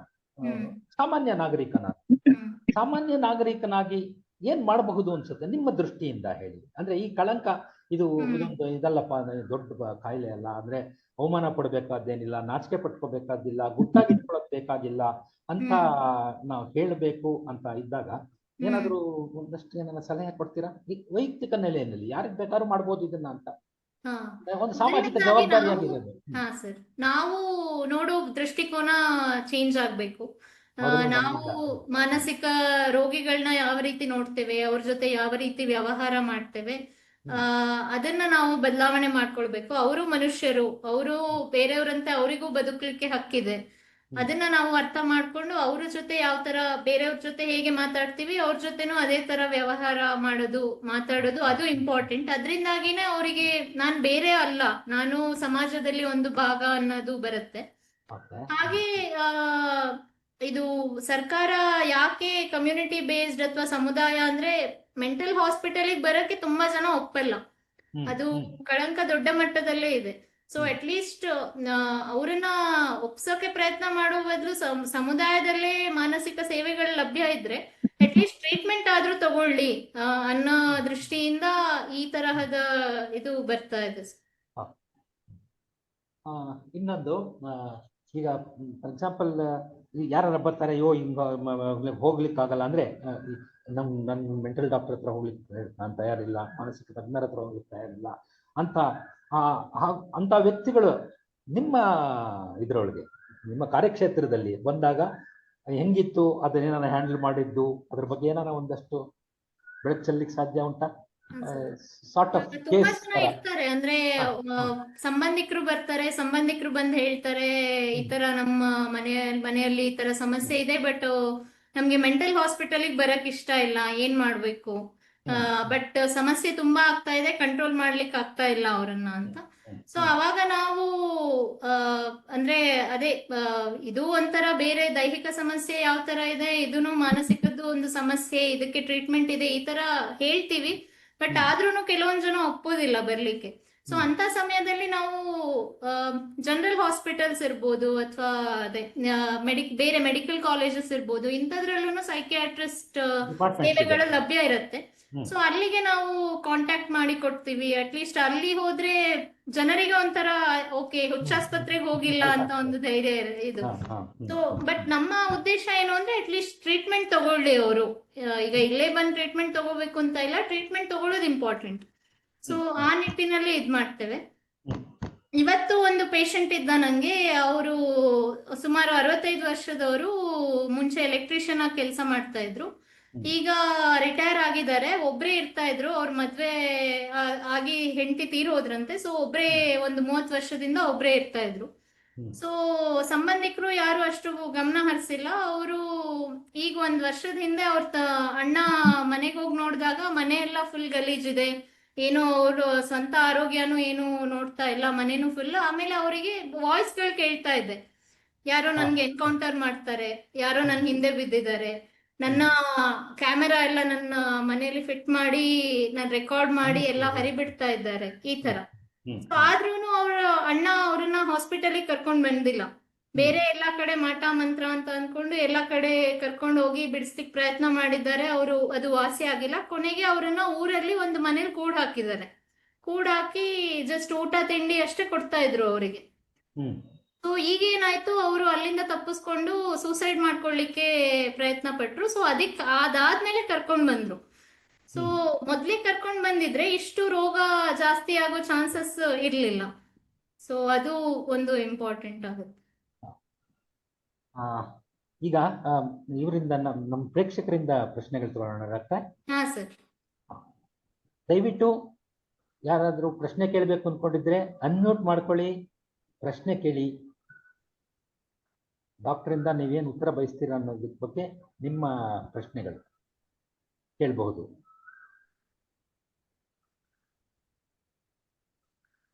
ಯಾರ್ದಾದ್ರೂ ಪ್ರಶ್ನೆಗಳಿದೆಯಾ?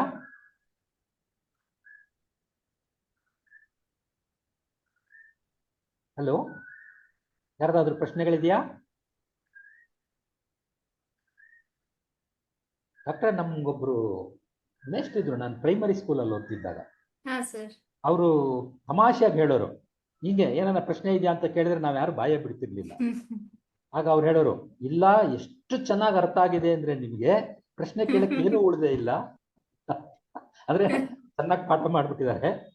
ಇಲ್ಲೇ ಇದ್ರೆ ಏನೂ ಅರ್ಥ ಆಗಿಲ್ಲ, ಏನು ಅರ್ಥ ಅದಕ್ಕೆ ಪ್ರಶ್ನೆ ಕೇಳಕ್ಕೆ ಇಲ್ಲ ಅಂತ. ನಾನೇ ವೆರಿ ಲೈಟರ್ ನೋಟ್. ಯಾಕೋ ಯಾರು ಪ್ರಶ್ನೆ ಕೇಳಲಿಕ್ಕೆ, ನಾರ್ಮಲಿ ಪ್ರಶ್ನೆಗಳು ತುಂಬಾ ಇರ್ತಿತ್ತು. ಹಾ ಸರ್, ಥಿಂಕ್ ಚಾಟ್ ಬಾಕ್ಸ್ ಅಲ್ಲಿ. ಚಾಟ್ ಬಾಕ್ಸ್ ಅಲ್ಲಿ ಒಂದೇ ಒಂದು ಚಾಟ್ ಇದೆ, ನೋಡ್ತೀನಿ ಅದು.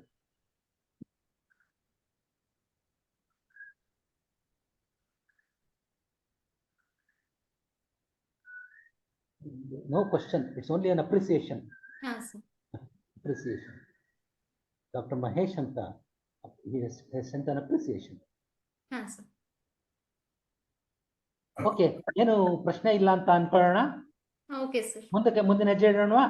ಹಾ ಓಕೆ. ಸರ್.